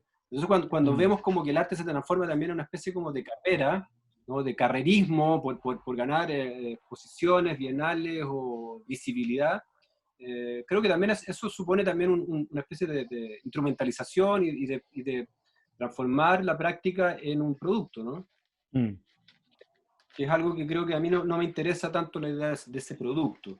Entonces, como en la noción de esta pregunta sobre el paso, yo creo que no es que se hayan dejado, pero fue un momento en que a partir de un trabajo como de una pintura que se empezaba a expandir hacia la arquitectura o hacia el espacio urbano, el registro fotográfico era muy importante, era la única forma de trabajar, y ese registro fotográfico después empezó a tomar una dimensión como de un lenguaje propiamente tal, de trabajar en formato o en series fotográficas propiamente tal. Y la verdad que las cámaras, cuando empezaron las cámaras a hacer videos en paralelo, o las cámaras fotográficas cuando empezaron a hacer videos, como que fue como bueno, evidente que Así, así habría nomás. claro, ¿no? Tenés Una que mover cuestión una que, película. Sí, sí. una cuestión que para mí tal vez al venir de la pintura, ¿no es cierto?, venir de esa pintura como con una pasada por la música o por la filosofía, la aproximación hacia el video fue de manera súper anecdótica porque las cámaras de video empezaron, o sea, las cámaras fotográficas empezaron a tener la opción de hacer video, y bueno, ahí empezó ese trabajo, y después encontrarme con Farocki, y tener esa como conexión directa con él, a partir de estar viviendo, imagínate la cosa como completamente delirante, estar viviendo en Brasil, pero conectarse con un alemán de Berlín y finalmente terminar un poco allá en esa línea. Bueno, eso yo creo que es como lo interesante como de esa apertura a esa experiencia, y yo insisto en cuando los referentes sean realmente experiencia vital, ¿no es cierto?, más que como una obligación de ir a buscarse referentes, que a veces puede ser algo como una tendencia de caer, ¿no es cierto?, cuando uno está como estudiando al principio, decir, bueno, tengo que tener referentes. Que lo encuentro mucho en Pinterest hoy día. Entonces, también Claro, referentes de... es como es un poco como casi lo opuesto a encontrar los referentes de manera un poco más, no sé si existencial es alguna palabra correcta en este caso para decirlo, ¿no? Pero por lo menos vivencial, ¿no? De la vivencia, de decir de que las cosas pasan como un estrato también. Sí, claro, no, yo creo que eso es clave, o sea, como pensar en ir a buscar referente a Instagram o a Pinterest, ¿no? Como que estuvieran ahí, o sea, bueno, Están ahí, probablemente, tal es el vez vamos a tener problema. ahí, claro, sí. ¿Cómo te afecta, ¿no es cierto?, una imagen que te encuentras en Pinterest o en Instagram o en lo que sea, ¿no es cierto?, en Google, o qué vínculo establece ahí con esa imagen? Yo creo que es una buena pregunta. Una buena pregunta. Esa cuestión yo creo que también es como algo que yo le reconocería a Eugenio Dittborn, ese como deseo de una vinculación experiencial, ¿no es cierto? Como decía, bueno, la experiencia directa, que él, a pesar, ¿no es cierto?, de ser una persona tan compleja, que opera en un nivel también de una poética o de un pensamiento, ¿no es cierto?, y todo el alcance que ha tenido un poco el trabajo de él, ¿no es cierto?, la importancia que ha tenido él, yo creo que siempre también ha sido alguien como que te baja los pies a la tierra y dice, bueno, también la importancia de la experiencia, esa típica frase que un poco mitológica, no sé, pues de ir a vivir a la ciudad como vagabundo, ¿no? Si es que pudiéramos vivir así en la ciudad, pues, 2 semanas ¿no? sin nada más que lo que tengo ahí, como una experiencia vital, ¿no? Una experiencia vital que te puede conectar ahí, como que te puede abrir, y finalmente puedes empezar a ver tal vez lo que en otro momento no es visible. para ti. Sí, ahora igual eso yo creo que sería renegar también un poco, es complejo. Hay un performer que lo hizo, no sé si medio o un año completo, un chino en Nueva York, que vivió como homeless. Y después se acabó la performance, Sí. pero duró como, no me Sam, acuerdo el nombre de él, un año. un Sam año. Hussein. ¿Cómo? Sam Acuérdamelo. Hussein. Sam Hussein. Bueno, tiene un nombre japonés que es más difícil, ¿no? O en chino, no es chino, no es japonés. ¿Ya? Pero su nombre occidental es Sam. Sam Sam Hussein. Hussein. Hussein. Sí. One Year Performance, claro. Sí, impresionante. Pero por otro lado tampoco podemos renegar bueno, de la misma experiencia que expone Farocki con ese trabajo, bueno, cuando se empieza a aproximar a las experiencias de los soldados norteamericanos, las guerras en el Medio Oriente, y que también son experiencias, pero son experiencias mediáticas a partir de las simulaciones digamos, o sea, hay un aprendizaje y una forma de encarar la vida a partir de simulaciones simulaciones como de videogames, ¿no? Frente a las cosas, ¿no? Entonces parece que estuviéramos en un extraño portal, umbral de cosas, donde están esos dos estratos, ¿no? Como que, parece que no pudiéramos renegar de ninguno de los dos, ¿no? O sea, es complicado eso de enojarse también, pero lo digo porque me pasa a mí misma, ¿no? Como de que se vayan a buscar los referentes a Pinterest, así desde la ignorancia absoluta, y dice, no, mi referente es esto, y ¿cómo se llama? Que no tengo idea, pero en realidad ahí te muestran la imagen, y una cuestión completamente sacada de contexto, ¿no? Como que, o sea, también se pueden tener referentes online, pero es bueno estudiarlos, o sea, justamente, digamos, ¿no? Sí, Estudiar. hay una Javiera Santana y Paula Galás comentan sobre el tema que ustedes están hablando de Pinterest. Javiera comenta que básicamente con el contexto se vuelve muy real encontrar referentes en redes sociales, lo cual es una buena aclaración, encuentro. Y Paula comenta que se ha dado cuenta que muchas veces al mostrarnos imágenes de obras de referentes sin querer igual llegan a Pinterest. Y nosotros, yo creo que Sí, está hablando de ustedes los profesores, sí, obvio. digo, pero eso tiene que ver justamente, yo creo, con lo que estaba comentando Claudio, y con lo que estaba que en realidad el problema es que Pinterest, uno no llega a Pinterest, Pinterest llega a ti a través de un sistema completamente diseñado para que Exactamente, eso pase. sí. O sea, yo creo, Cristian, que tú también, me acuerdo haber visto esta curatoría que hiciste con la Yael Rosenblut, que era sobre la velocidad de video, y ahora me Sí. rebota mucho esa curatoría que hiciste, que hicieron, porque tiene que ver también con esto que comentan las alumnas de Pinterest y de las referencias y todo, es porque también la velocidad tiene que ver con el callejón sin salida informático, ¿cachai? Como que esa falsa libertad. Y creo que en ese sentido es creo que una cosa que me gusta mucho de los referentes que mostráis, que en general son, bueno, es que mostraste un montón, pero hay mucho que tiene que ver con acciones súper acotadas al espacio físico también, que es una cosa bien, y que también Dearborn es súper así. Dearborn es súper como, cuando habláis con él, nunca habla en abstracciones, es como, es sorprendentemente concreto, como, Bueno, y creo que, incluso, perdona, incluso Eugenio Dime a veces es como onomatopéyico, ¿te fijáis? O sea, sí, es verdad.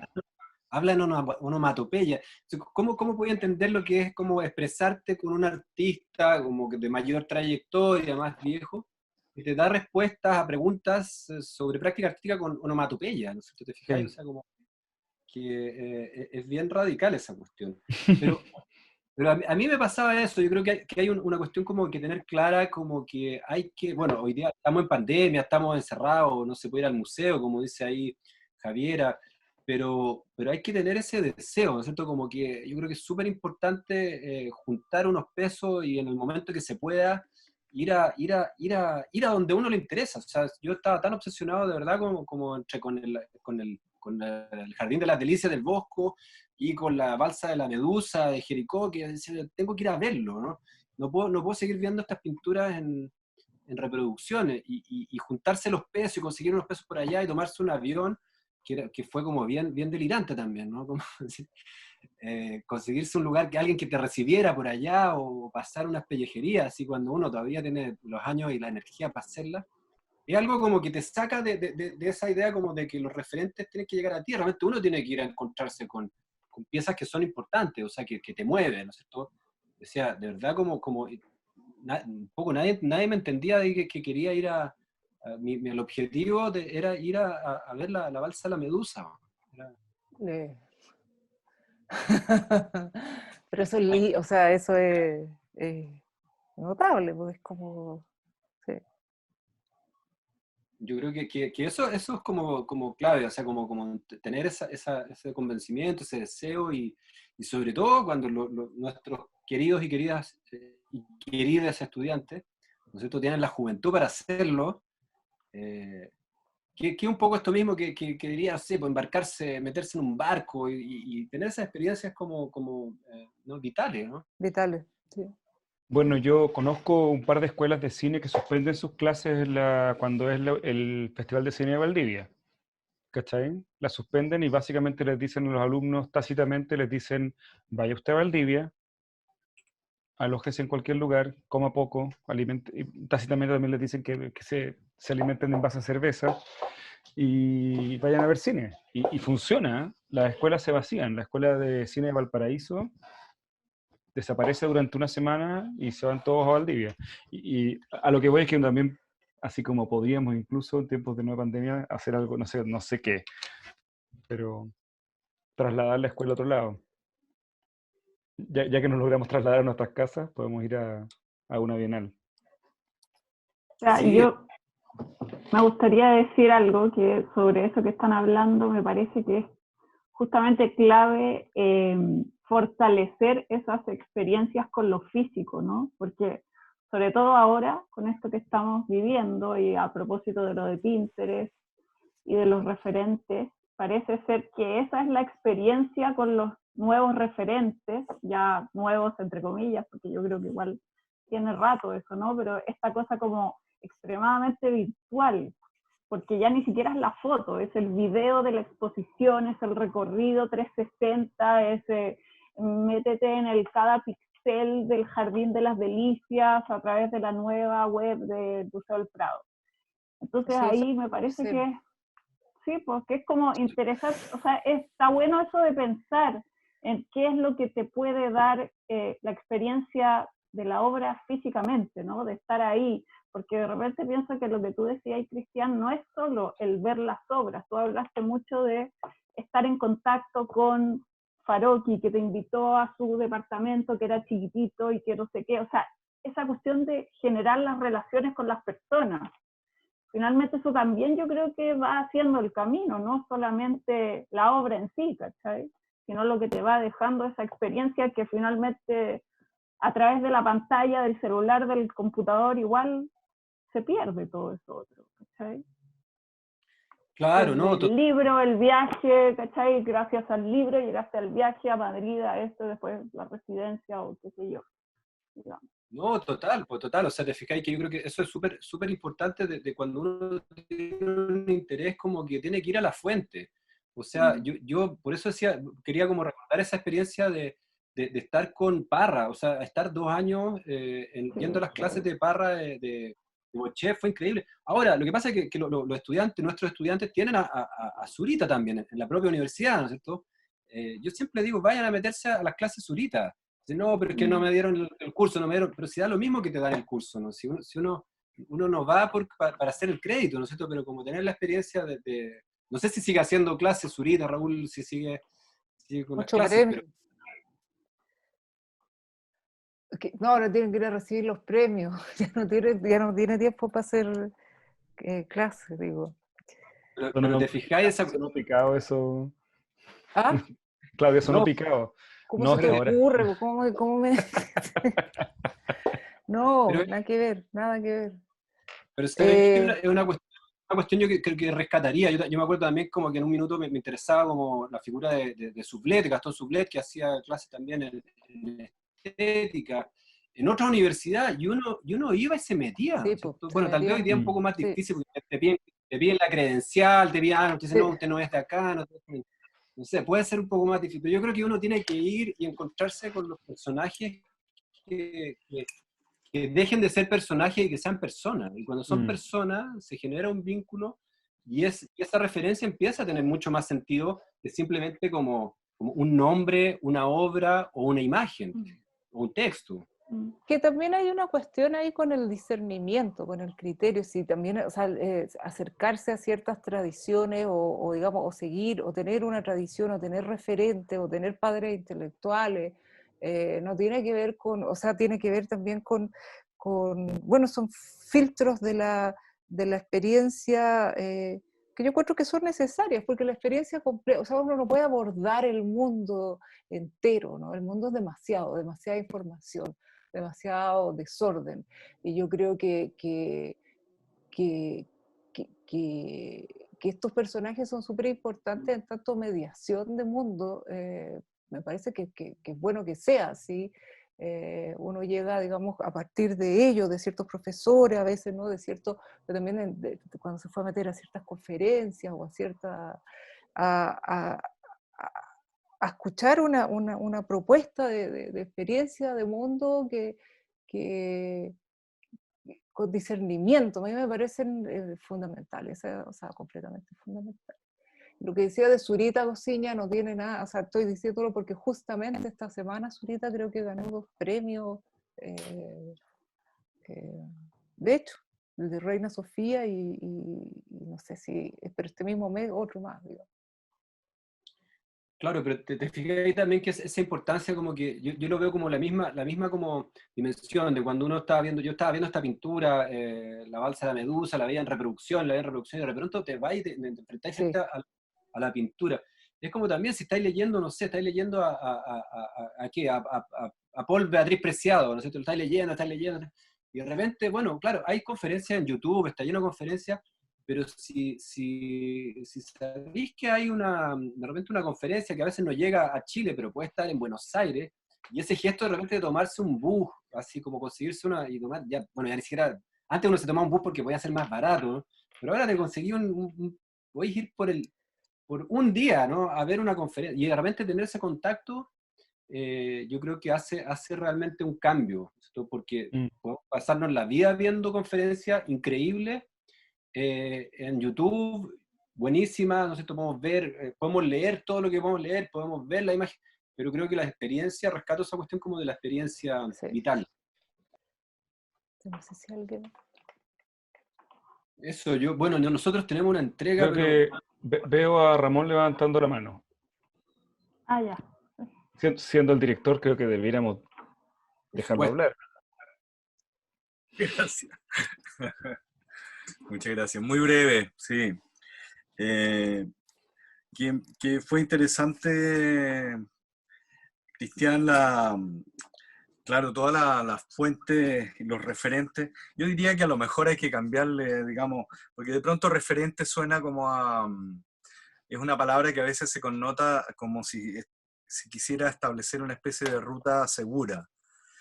Y no siempre es así, digamos, porque fue interesante ver cómo el tránsito entre la filosofía, el arte, la música, el misticismo, el cine, digamos, has ido a distintas fuentes y sacas de allí lo que tú sientes que hay que sacar de allí también, y es interesante como que es una especie de ruta media iconoclasta también, no hay un credo, ¿te fijas?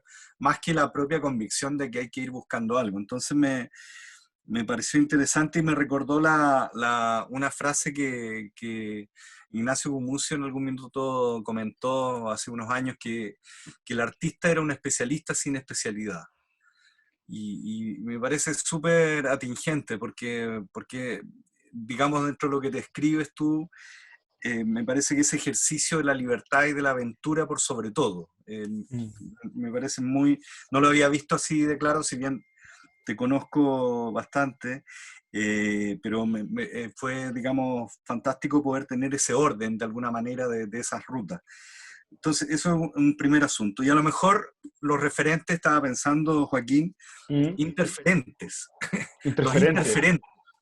de alguna manera uno toma decisiones de ir a ver una película o buscar Sí, o leer un libro o algo sí. que interfiere en uno. Porque uno siente que falta algo o que algo tendría que ocurrir con uno, pero uno no sabe de qué manera. Y claro, a mí me pasó, bueno, tuve la oportunidad de Sublet en algún momento, Mm. tardíamente después pude ver esos videos de Parra. Sí tuve la oportunidad de participar en un taller literario cuando yo estaba en la universidad con Zurita, y claro, uno iba y elegía algo a ciegas para que interfiriera en la vida de uno. Entonces me parece Mm. que hay algo que rescataría, digamos, la palabra Interfe- referente para no pensar que siempre señala una ruta segura, sí. sino que más bien uno a veces elige un referente para perderse también, no Sí, pues necesariamente. los referentes también son cosas que a uno le pasan, ¿no? Como que, Sí. o sea, algunos uno los busca y otros te pasan, así como... Sí, Sí. pero también pasa, claro, pero cuando uno como que se despierta un interés, porque al final yo creo que lo más importante es que se despierte un interés. Y si ese Ujú. interés se despierta, yo creo que hay que movilizarse. Entonces, Sí, es sí, súper sí. importante movilizarse y a ir a profundizar. A mí se me olvidó nombrar otro gran profesor que fue como cuando yo estaba en esta obsesión como por el bajo eléctrico y Jaco Pastorius y todo lo que significaba sacarle los frets al bueno, yo dije, bueno, pero ¿quién me puede enseñar acá como quién es Jaco Pastorius chileno? Y hay un gran bajista que se llama Ernesto Holman, que tiene un proyecto también hoy día de etno jazz, ¿no? Una mezcla está rescatando un montón de como ritmos mapuche y cosas así. Y el tipo claro, era el referente para entrar en conexión directa y como y era súper importante moverse, ¿no es cierto? Y ir ahí, o sea, cuando uno tiene un interés y hay una curiosidad, yo creo que la recomendación es como ir a fondo, ¿no es cierto? O sea, si hay que tomarse un avión, si hay que tomarse un barco, si hay que tomarse lo que sea, eh, hay que ir. Y en la medida que uno va, empiezan a pasar las cosas, ¿no es cierto? Empiezan a acontecer, empiezan a transformarse y se empieza a abrir el Mm. mundo.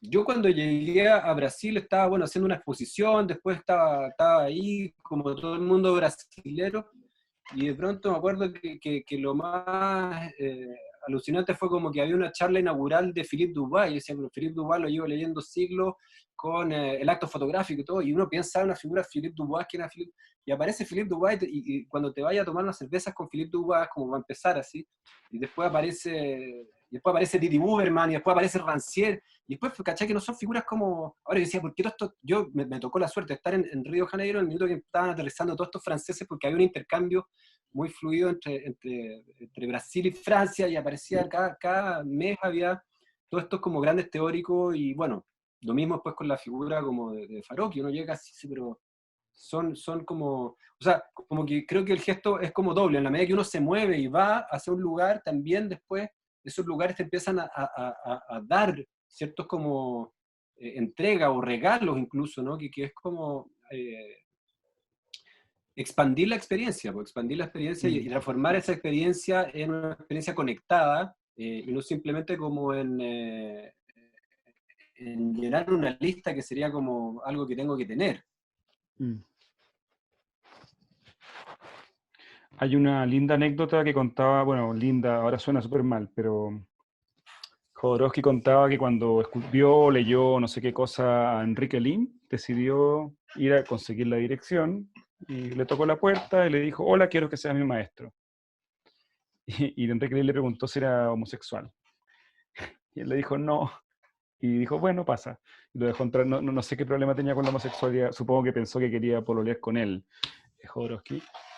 Dicho que no, lo dejó pasar y se convirtió en el maestro de él. Em, a lo que voy también un poco reafirmando, lo que tú contáis es como con un pasaje aéreo y con una como concatenación de acontecimientos muy bonita, pero también podéis tocarle la puerta a Don X, ¿cachai? Que vive en tu ciudad. O sea, encuentro muy buena la invitación que estás haciendo, Cristian. Encuentro que es súper, y es algo que en general yo he cachado que a los más jóvenes a veces les cuesta entender, que la persona que encuentran seca e increíble y todo está súper cerca y es cosa de que lo contacten fácilmente. Sí, pues total, ¿no? Es fundamental eso, o sea, decir, bueno, quiero establecer ese vínculo, ¿no? Quiero aprender, quiero tener alguna relación ahí, como con, si uno no se las sabe todas, y la única manera de poder avanzar en un proceso vinculado al campo de la creación, de la creatividad, ¿no? De la investigación, es como eso, moverse y actuar siempre como con una especie como de curiosidad. Yo creo que lo más importante es ser curioso, y si tenéis curiosidad, interés por algo, vais a correr detrás de eso.